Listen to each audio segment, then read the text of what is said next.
Hey kids, Mr. Glenn here. For this final video, we're going to do some tips and tricks about thinking about the way that our game would actually run and the NPCs that you could make appear and disappear using just a simple broadcast. Making it as simple as you possibly can, you could say have a timed attack. Let's say you're in a particular level and the NPCs appear, and say 5 of them are needed to take down your main character, but your main character has some challenge there and it can take them down as well. You could have 5 of the same character. Let's say it's an end of level boss for that particular level, and they appear one at a time. How could we do that? Well, let's have a quick look into our dog and cat situation here. So I'm going to go and very quickly just go and get some letters here. I'm just going to use letters for this. I'm going to use my name. So what I'm going to do is just put out the name Glenn. So I'm going to pause the video and put them out here so you don't have to watch me put the letters out. It's a bit boring. So there we are. I've got my name positioned at the bottom.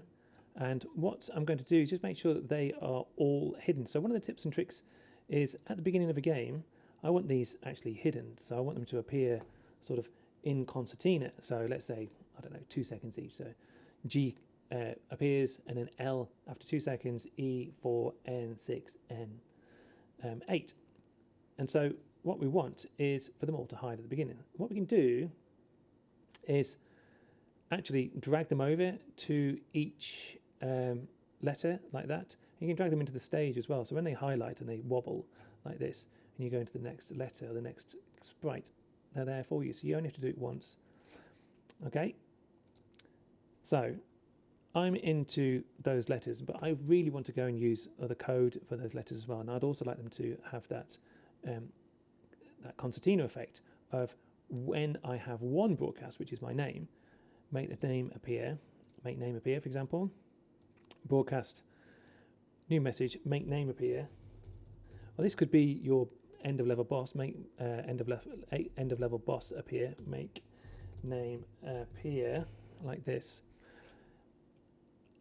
I'd actually just like a second to wait there, or maybe 2 seconds. So once the dog's woofed, I'll wait 2 seconds, and then the G is going to appear. So in here, it's going to be when green flag clicked, hide, when I receive, so when I receive, make name appear, which is here. When I receive, make name appear, I am going to show. Simple as that. And then the next one is going to be waiting 2 seconds and show. And so this is your end of level boss now, just appearing sort of one after the other. Now again, you don't need to have all these appeared. So they're all in there. Same with these. And then you can just have them appear with 2 second gaps between each one. So what I'm doing here now is I'm going to make my G appear. Let's just have that waiting for 1 second, I think, before it actually appears from, and once the dog has appeared from the cat.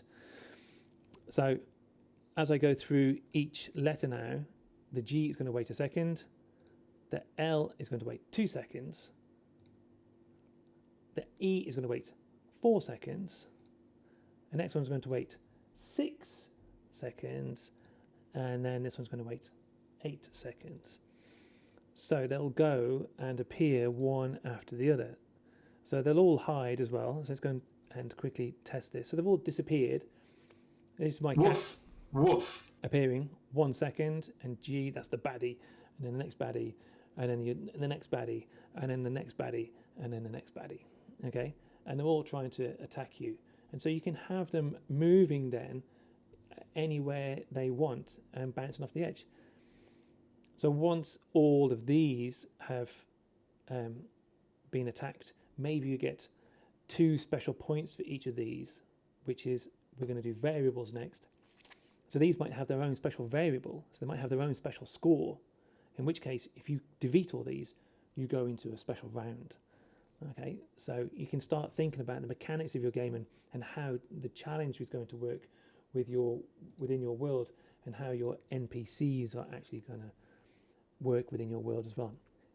Just bring in that immersion for your player, and just to make them invest even more time into their character, because once they've done this, you can get them to speak to your player.